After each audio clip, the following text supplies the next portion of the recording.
అందరికీ నమస్కారం. నా పేరు లౌలి వెంకటేశ్వరరావు, రాష్ట్ర వైఎస్ఆర్సీపీ బీసీసీఎల్ అధికార ప్రతినిధి. ఈరోజు ముఖ్యంగా తిరుపతిలో జరుగుతున్నటువంటి దారుణాల మీద, గడిచిన 55 సంవత్సరాల రాజకీయ జీవితంలో ఆధ్యాత్మిక నగరమైనటువంటి తిరుపతిలో ఎన్నడూ కని వెరుగని చూడనటువంటి అత్యంత దారుణాలు ఈ కూటమి ప్రభుత్వం వచ్చిన తరువాత యువతని పక్కదోవ పట్టించడం, రౌడీయిజాన్ని పెంపొందించడం అత్యంత దారుణంగా నిన్న మొన్న చూస్తున్నాం మనం లైవ్ లో కూడా. మరి వీటన్నిటి మీద పెద్దలు అన్నగారు మీకు నమస్కారం. ఇన్ని సంవత్సరాల తిరుపతి రాజకీయ జీవితంలో ఇప్పటి వరకు మీరు ఎంతో మంది ఎమ్మెల్యేలు ఈ తిరుపతిలో పరిపాలించడం జరిగింది. రాజకీయ పార్టీలన్నీ కూడా ఇంత దారుణమైనటువంటి స్థితిని మీరు ఏ రోజైనా కానీ చూడగలిగారా? ఈ యువత ఇంత తప్పుదోవ పడుతున్నటువంటి ఏ రోజైనా మీరు చూడగలిగారా అనేది ఒక ప్రశ్న. నిజంగా కూడా నా సుమారు 70 ఏళ్ల వయసు చరిత్రలో ఇలాంటి సబ్జెక్టు గురించి దుర్దినం వస్తుందని మాట్లాడాల్సి వస్తుంది కల్లో కూడా అనుకునే సందర్భాన్ని చెప్తున్నాను. ఎక్కడికి పోతుంది ఇది? ఆధ్యాత్మిక నగరము, దీన్ని చాలా ప్రశాంత వాతావరణంలో పెట్టాలా? ఎక్కడెక్కడి నుంచో భక్తులు వస్తున్నారు, ఎక్కడెక్కడి నుంచో వచ్చి ఇక్కడ వచ్చి స్థిర నివాసం ఏర్పరచుకుని ఉన్నారు, చదువుకునే కాలేజీలో పిల్లలు ఉన్నారు.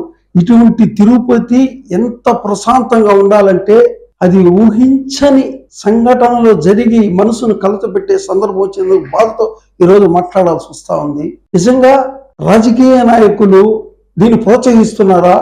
పోలీసు వ్యవస్థ దీన్ని పట్టించుకోకుండా ఉందా? లేదు ప్రజలు ఏమనుకుంటున్నారన్న ఆలోచనలో అది ప్రభుత్వం లేకుండా ఉందా అన్న ఆలోచనలో వచ్చేసింది. నిజంగా కూడా నిన్న ఈరోజు జరిగిన సంఘటనలు, జరుగుతున్న దురాఘాతాలు ఎంత హింసాత్మకంగా ఉన్నాయంటే ప్రజలు, మేము ప్రతి ఒక్కరిని కలుస్తుంటాము, సివిలైతే బయటికి రావాలంటే భయపడే పరిస్థితికి వచ్చేసింది. ఒక ఫంక్షన్ జరుగుతాను నిన్న పోవాలంటే, ఇటువంటి సంఘటనలు జరుగుతుంటే ఎలా పోవాలనేసి ఆలోచనలో స్త్రీలు ఆలోచిస్తున్నారంటే దీన్ని మీ దృష్టికి వచ్చిందా లేదా నేను ఈరోజు తెలియజేస్తున్నాను. నిజంగా కూడా ఒకప్పుడు చిన్న సంఘటన జరిగితే వెంటనే పోలీసు వ్యవస్థ, రాజకీయ నాయకులు స్పందించి దానిపైన వెంటనే పరిష్కారం చూపి వారిని శిక్షించి భయపడే విధంగా వ్యవహరిస్తున్న తీరు నుంచి ఈరోజు ఏది జరిగినా మాకు సంబంధం లేనట్టు వ్యవహరించే వ్యవస్థ వచ్చిందన్నందుకు ఎక్కడికి తలదించుకునే పరిస్థితి వస్తుంది. నేను ఒక యాత్రికుడు అడిగాడు నన్ను, ఏం సార్ తిరుపతి చాలా ప్రశాంతమని అన్నారే, ఏమి ఇక్కడ మా కంటి ముందు ఇటు జరుగుతా అంటే ఎవరు పట్టుకోళ్ళు ఉండరు అనుకునే వాళ్ళు లేదని అడిగితే తలదించుకునే పరిస్థితి వచ్చి అతను మీకేమన్నా అయిందా అంటే, ఏం సార్ అయితేనే మీరు స్పందిస్తారా అని అడిగితే తలదించుకునే పరిస్థితి వచ్చింది. ఈరోజు ఈ తిరుపతి ఈ రకంగా అభివృద్ధి చెందింది, యాత్రికుల అభివృద్ధి చెందింది, ప్రశాంత నగరం అనే పేరుంటే ఇంకెందుకు చెందుతుంది, వ్యాపారాత్మక అభివృద్ధి చెందింది, యాత్రికుల అభివృద్ధి చెందింది. ఆ ఏడుకొండల స్వామి పైన ఉండుకొని కూడా భయభ్రాంతుల్ని ప్రజలు పడుతున్నారని అంటే దీన్ని ఏమనాలని అర్థం కాని సమస్యలు మేము ఉండమని తెలియజేస్తాం. నిజంగా కూడా ఇప్పుడైనా కూడా స్పందించి, ఒకప్పుడు మేము ఒక చిన్న సంఘటన చేస్తే మా నాయకుడు, మా గురువు కరుణాకర్ రెడ్డి గారు పిలిచి మమ్మల్ని దబాయించిన సందర్భాలు ఉన్నాయి. ఏమయ్యా ఏమనుకుంటాను అన్నాను, మాకు అర్థం కదా గురువు గారు ఏం జరగలేదు. నో చిన్న సంఘటన కాదు, మీ దృష్టిలో చిన్న సంఘటన నా దృష్టిగా మాట రాకూడదని అంటే వైభవంతో మేము తలదించుకొని బ్రతికే సందర్భాలు ఉన్నాయి, ఓర్పుతో ప్రజలతో వ్యవహరించిన సందర్భాలు ఉన్నాయి. ఇటువంటి ఇబ్బందులు కలగకుండా యాత్రికులు వ్యవహరించిన తీరున్న తిరుపతి నగరాన్ని అభివృద్ధి చెందింది. ఎన్నున్నా చేయాల్సినవి. ఇంతకుముందు వాళ్ళు రోడ్లు వేశారన్నారు, మీరు వేయండి, ఇంకా 4 రోడ్లు వేయండి, స్ట్రీట్లు ఎప్పుడు వేశారు, మీరు ఎవరైనా చేయండి. అభివృద్ధి చెందే పథకాలు ఎన్నో ఉన్నాయి, అవన్నీ వదిలేసి వీటిపైన దృష్టి పెట్టి ఈ యొక్క అరాచకాలతో తిరుపతి నగరాన్ని అరాచకం చేయొద్దని నేను చేతులతో ప్రార్థిస్తున్నాను. అదే కాకుండా ఈ రోజున తిరుపతిలో ప్రజలు చాలా మంది కూడా పార్టీలకు అతీతంగా, గతంలో రాజకీయ పార్టీల్లో ఎంతో మంది ఎమ్మెల్యేలు వచ్చారు, రకరకాలైనటువంటి వారి ఆ పరిపాలనలో చూసాం మనం. 2019 తర్వాత భూమన కరుణాకర్ రెడ్డి గారు ఎమ్మెల్యే అయిన తర్వాత ఈ తిరుపతిలో మాదక ద్రవాలు, రౌడీజం అనే దాన్ని అణిచివేశారు అని ఈ రోజు ప్రజల్లో స్పందన వస్తుంది. దీని మీద మీ అభిప్రాయం ఏంటి? ఎందుకంటే ఆ రోజున ఆయన శాసనసభ్యులు నేను ఎమ్మెల్యేని, నేను ఇంట్లో కూర్చుంటే నాకు జరిగిపోతుంది అనేటువంటి ఆలోచన లేకుండా మొత్తం వీధి తిరిగి అన్ని చోట్ల కూడా ఎక్కడైతే మాదక ద్రవాలు సప్లై చేస్తున్నారో, పిల్లలు ఆ యువకులు చెడ్డదోవ పడుతున్నారో గుంపుల్లో వెళ్ళి శ్మశానాల్లోకి తిరిగి ఎక్కడైతే స్లమ్స్ ఉన్నాయో అక్కడికి వెళ్ళి అవగాహనగా ఏర్పాటు చేయండి. ఆయనతో పాటు వారి తనయుడైనటువంటి భూమన అభినయ్ రెడ్డి గారు కూడా ఈ రోజున తిరుపతిలో మేము ప్రశాంతంగా జీవితాన్ని గడుపుతున్నామంటే వారి కుటుంబం వలన, వాళ్ళ రాజకీయ ఆలోచనలు మాకు బాగా నచ్చాయని మరి ఈనాటి ప్రజలు కూడా మరి 2019 తర్వాత జరిగిన, మీకు తెలుసు 2024లో ఓటమి గురించి ఎవరు ఆలోచించట్లా. ఎందుకు ఓడిపోయారు, ప్రజలకి ఇంత సేవ చేసేటువంటి వ్యక్తున్నా మనం పోగొట్టుకున్నామనేటువంటి ఒక ఆలోచన, మనోభావాన్ని ఈ రోజు మన తిరుపతి ప్రజలే కాకుండా తిరుపతికి వచ్చేటువంటి రాష్ట్ర నలుమూల నుంచి, దేశాల నుంచి వచ్చేటువంటి ఈ ఇతర భక్తులందరూ కూడా, నేనైతే మొన్న ఢిల్లీకి వెళ్ళినప్పుడు ఒక సందర్భంలో అయ్యా తిరుపతి ఒకప్పుడు చాలా ప్రశాంతంగా ఉంది, మొన్ననే వచ్చారు. వాళ్ళు అంటున్నారు ఇంత దారుణమా, ఒక టాక్సీ డ్రైవరు రైల్వే స్టేషన్ దగ్గర ఎక్కే సందర్భంలో నాకు అన్నట్టుగా వాళ్ళు గొడవ పడడం, ఆటో డ్రైవర్లు చేయడము, ఇలాంటివన్నీ కూడా ఇప్పుడున్నటువంటి స్థానిక ఎమ్మెల్యే ఎందుకు పట్టించుకోరు? ఏ రాజకీయం అంటే నీ కుటుంబం వరకైనా, సంపాదన వరకైనా, ప్రజల శ్రేయస్ అవసరం లేదా అనేది ఈ రోజు తిరుపతిలో ఉన్నటువంటి మా భక్తులే కావచ్చు, ప్రజానికి కూడా అడుగుతున్నారు. దీని మీద మీరు అభిప్రాయం? ప్రజలు నన్ను ఒక్క మాట అడిగారు, అయ్యా ఒక్కప్పుడు కరోనా విజృంభిస్తున్న టైంలో అప్పటి ఎమ్మెల్యే గారు కరోనాకు భయపడి ఇంట్లో ఉండకుండా వీధి వీధి తిరిగి ప్రజలకు ధైర్యాన్ని చెప్పుతూ తాను 3 సార్లు కరోనాకు బారిన పడినా కూడా చెల్లించకుండా ప్రజలు సురక్షితంగా ఉండాలని ప్రయత్నించాడే తప్ప ఇంట్లో కూర్చొని నాకు సంబంధం లేదన్నట్టు ఉండలేదు. చనిపోయిన వారు అనాథ శవాలైతే కరోనాకు ఇంట్లో భయపడితే 20 శవాలను ఆయన దహనం చేసి ఏమీ కాదని ధైర్యాన్ని ఇచ్చిన ఎమ్మెల్యే ఏ రకంగా ఎవరిచ్చారో చూస్తే కనీసం అంతటి సాహసోపేతమైన నిర్ణయాలు చేసిన ఎమ్మెల్యేని ఈ రోజు సాధారణ స్థితిని కూడా సరిదిద్దలేని స్థితికి ఉన్నారా అని ప్రజలు అడుగుతా అంటే నాకు అర్థం కాకుండా ఉంది. రెండోది, ఈ మాదక ద్రవ్యాలు దీనిపైన వారు వీధికి ఆడ మామూలు ప్రాంతాలకు పోతా మమ్మల్ని అందరినీ పిలిచినప్పుడు నేను తెలియకుండా ఒక మాట అడిగాను, గురువుగారు పోలీసు వ్యవస్థను వాళ్ళు ఉందంటే ఏమయ్యా ఇది, ఒక అధికారుల పైన పోలీసు వ్యవస్థను తోయేసి మన ఇంట్లో ఉండేదానికి ఉండేది, ప్రతి ఒక్కరి బాధ్యత ఇది, మనం బయలుదేరాల. వాళ్ళకు తెలియనట్టు కొన్ని ఉంటాయి, అన్ని చేయలేనట్టు ఉంటాయి.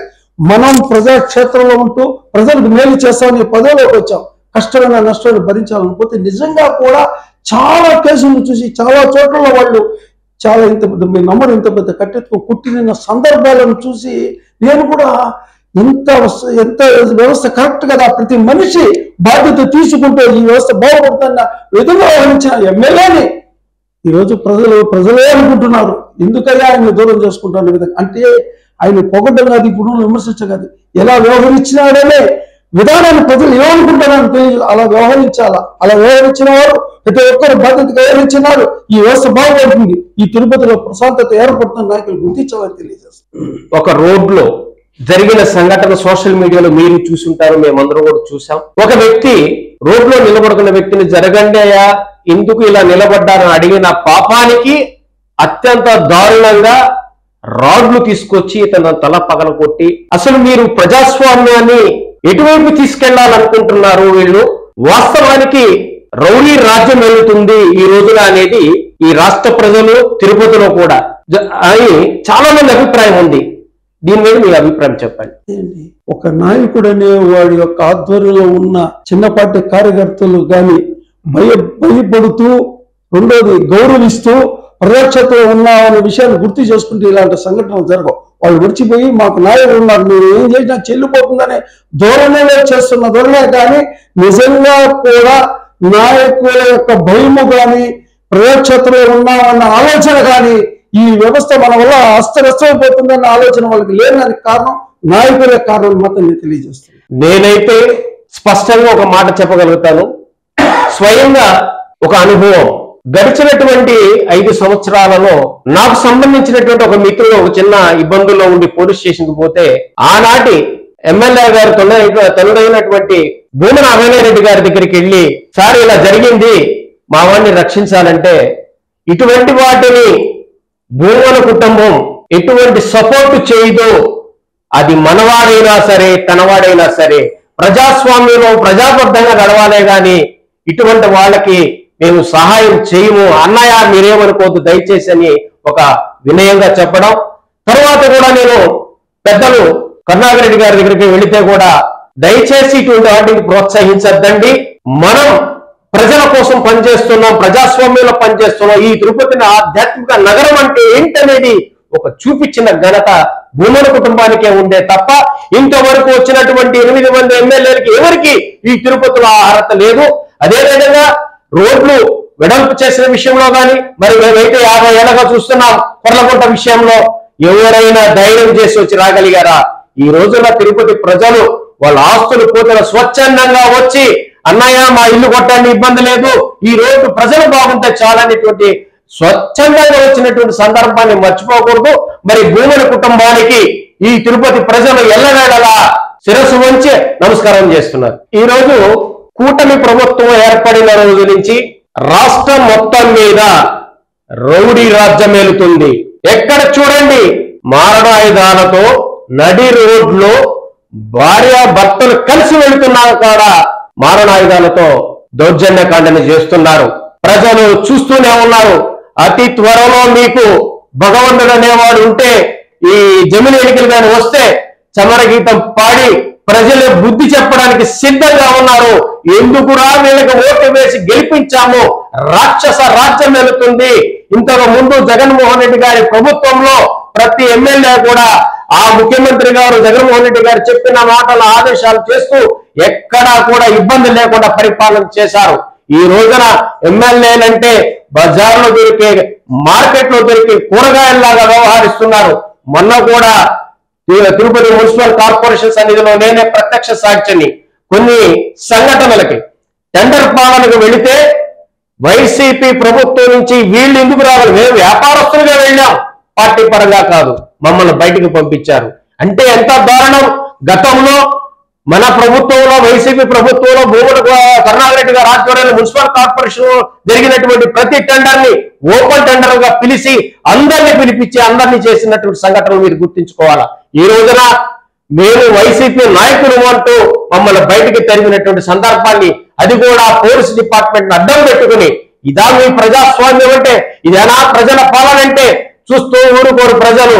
అతి త్వరలో మీకు చమర గీతం పాడడానికి సిద్ధంగా ఉన్నారు. ఒక్క మాట వెంకటేశ్వరరావు గారు చెప్పిన దాన్ని బట్టి, ఇంతకు ముందు ఒక చిన్న సంఘటన జరిగితే వారు అన్నట్టు ఫస్ట్ నేను అభినయ్ గారి దగ్గరికి వెళ్ళి, నాన్నగారు లేరు, వెంటనే మీరు ఫోన్ చేయాలి, ఈ చిన్న సంఘటన జరిగిందంటే ఒకే మాట అన్నాడు, అంకుల్ ఇటువంటి సంఘటన మనం ప్రోత్సహించింది మీ ఎప్పుడైనా మీరు నాన్నగారు ఆయంలో చూశారని అడుగుతూ ఒక్క మాట అన్నాడు, చెడ్డ వాళ్ళను ప్రోత్సహిస్తూ చెడ్డ పనులను మనం కాపాడుతూ వచ్చే దిలుపు కంటే కూడా నాకు ప్రజల మనసులలో ఇతను మంచివాడన్న ఓటమిని నేను తీసుకుంటానే కానీ నాకు అటువంటి గెలుపక్కర్లేదు, ఓట్ల కోసం ఇటువంటి పనులు చేయను, ఏమనుకోవద్దని చెప్పేసి నన్ను తిరస్కరించిన సందర్భం ఉంది. దాన్ని చూసి ఆశ్చర్యపోయిన, ఈ వయసులో ఇంత రకంగా ఆలోచించే మనస్తత్వం ఉన్న మనుషులు ఉన్నారని అనుకుని నేను వెనక్కి వచ్చేసి చిన్న సంఘటన, అదే పెద్దది ప్రోత్సహించారు. కానీ దానికి కూడా ఆయన ఒప్పుకోకుండా వ్యవహరించిన తీరును ప్రజలు గుర్తించారు, నాయకులు గుర్తించాలని ఈ సందర్భంగా తెలియజేస్తూ ఎప్పటికైనా వారికి విజయం తథ్యము.